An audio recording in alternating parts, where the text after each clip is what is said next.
সেই 26শে ডিসেম্বর শহীদ জিয়াউর রহমান স্বাধীনতা ঘোষণা করেছিলেন।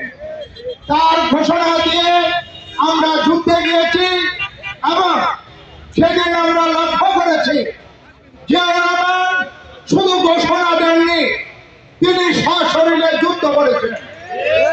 সেই যুদ্ধ করে সেই 9 মাস যুদ্ধের পর আমরা কি দেখলাম?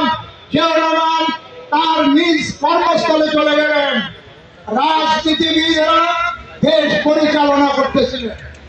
এক সময় আমরা দেখলাম ৭৫-এর 15ই আগস্ট শেখ মুজিব সপরিবারে হত্যা হলো। সেই সময় আওয়ামী লীগের সিনিয়র সহসভাপতি খন্দকার মুশতাক আহমদ সেদিন রাষ্ট্রীয় ক্ষমতা দখল করেছে।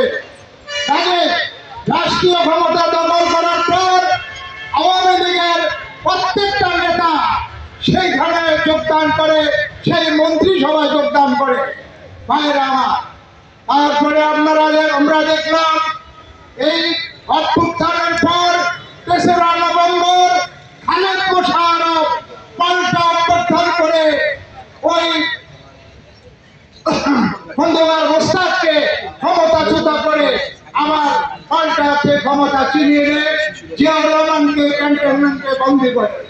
জিয়াউর রহমান এই দেশের জনপ্রিয় নেতা ছিলেন বিদায় সেদিন সেনাবাহিনীর লোকেরা জিয়াউর রহমানকে ৭ই নভেম্বর মুক্ত করে জিয়াউর রহমানকে সিপাহী জনতার বিপ্লবের মাধ্যমে রাষ্ট্রীয় ক্ষমতা অর্পণ করা হয়। জিয়াউর রহমান রাষ্ট্রীয় ক্ষমতায় যাওয়ার পর শিল্প বিপ্লব করলেন, শিল্পের উন্নতি সাধন করলেন। শ্রমিকদের বেকারত্ব দূর করার জন্য 1 শিফটের জায়গায় 2 শিফট, 2 শিফটের জায়গায় 3 শিফট চালু করলেন। জিয়াউর রহমান খাদ্যের ক্রাইসিস আপনারা দেখেছেন, ৭৪ সালে দুর্ভিক্ষ আপনারা দেখেছেন। বাসন্তীরা জাল পেশায় তাদের লক্ষ্য নিবারণ করেছিলেন। সেই অবস্থাতে গুছিয়ে জিয়াউর রহমান বাংলাদেশি খাদ্যে সম্পূর্ণতা অর্জন করে তৎকালীন ভিনিটের চাউল রপ্তানি করেছিলেন। তারপর আমরা দেখলাম জিয়াউর রহমান কৃষি বিপ্লব করলেন, কৃষকদের উন্নতি করলেন এবং ধীরে ধীরে দেশকে উন্নতির দিকে নিয়ে যাচ্ছিলেন। সেই সময় আমরা লক্ষ্য করেছি দেশের কুচক্রী মহল এবং দেশি বিদেশি ষড়যন্ত্রকারীরা শহীদ চট্টগ্রাম সার্কিট হাউসে শহীদ জিয়াউর রহমানের 1981 সালে 30শে মে হত্যা করে শহীদ জিয়াউর রহমান শাহাদাত বরণ করলেন। তারা ভাবলো বিএনপি যদি এই শেষ হয়ে গেল, কিন্তু না, বিএনপি শেষ হয়নি।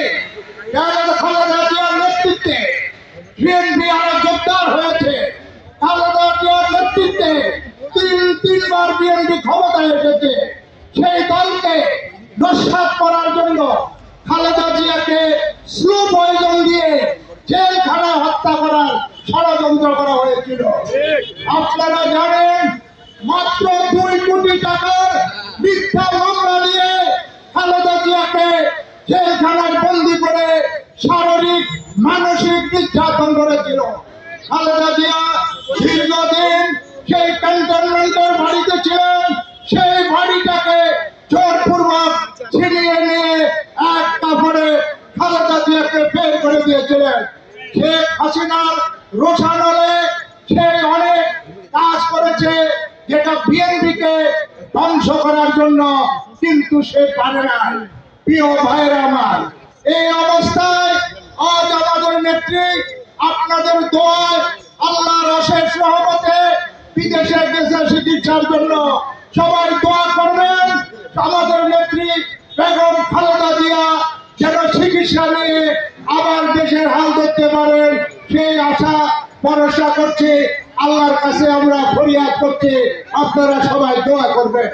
প্রিয় ভাইরা, আপনারা জানেন তারেক রহমান আজকে সেদিন 111-এর পর যখনকার যারা সেনাবাহিনীর মধ্যে ছিলেন কুচক্রীর মহল কোমরে রশি লেগে অনেক উপরে উঠিয়ে ছেড়ে দিয়েছে।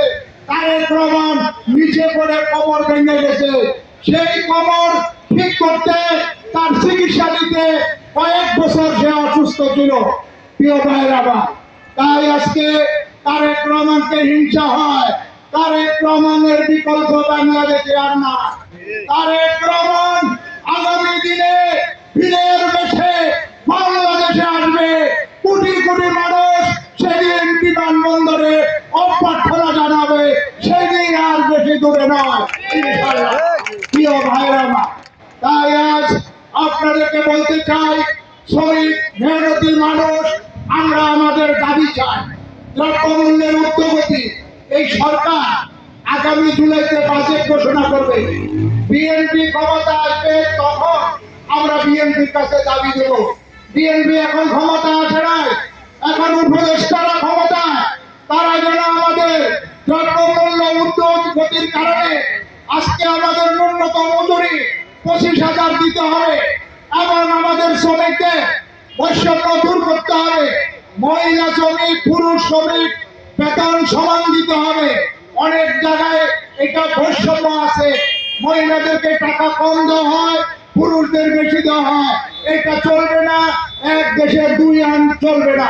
প্রিয় ভাইরা, সেই জন্য আমাদের শ্রমিক ভাইদের আজকে এই মুহূর্তে মর্যাদা তাদেরকে তাই আমরা পৌঁছাতে পারি। বিভিন্ন মালিক গোষ্ঠী আমাদের শ্রমিক ভাইদেরকে, মা বোনদেরকে বিভিন্নভাবে 10 ঘন্টা 12 ঘন্টা খাটিয়ে তাদের ন্যায্য পাওনা পরিশোধ করা হয় না। আজকে গার্মেন্টসের শ্রমিকেরা বিভিন্ন আন্দোলন সংগ্রাম করতে গিয়ে জীবন দিয়েছে, লাঞ্ছিত হয়েছে, অকালে মৃত্যুবরণ করেছে, কিন্তু তারা তাদের ন্যায্য পয়সা পায় না।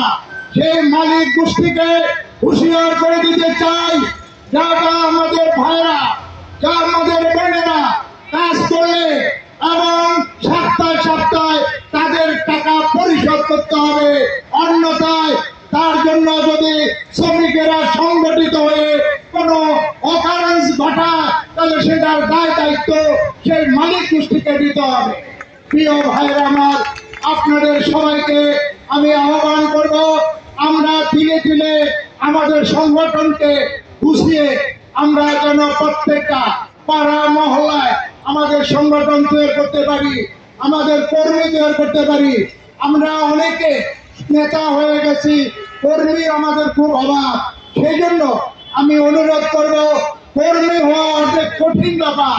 একজন ভালো কর্মী একজন নেতার চেয়ে অনেক কাজ করতে পারে। সেই জন্য আমি সবাইকে আহ্বান জানাবো, আমার নারায়ণগঞ্জ জেলার সভাপতি সেক্রেটারিকে আহ্বান করব, এখানে যারা এখন কাজ করছে তাদেরকে রাহুল এবং ফজলু এদেরকে কমিটি দেওয়া হোক। এরা দুদিনও আমার সাথে ছিল, অনেক মিছিল মিটিংয়ে গেছে এবং আগামী দিনে আপনাদের সাথে থাকে এটা বলে তাদেরকে কমিটি দেওয়ার আহ্বান রেখে সকলকে ধন্যবাদ দিয়ে, উপস্থিত নেতৃবৃন্দ ভাই বোনেরা যারা আছেন সবাইকে ধন্যবাদ দিয়ে আমি আমার বক্তব্য শেষ করছি। আল্লাহ হাফেজ। বাংলাদেশ জিন্দাবাদ। শহীদ জিয়াউর রহমান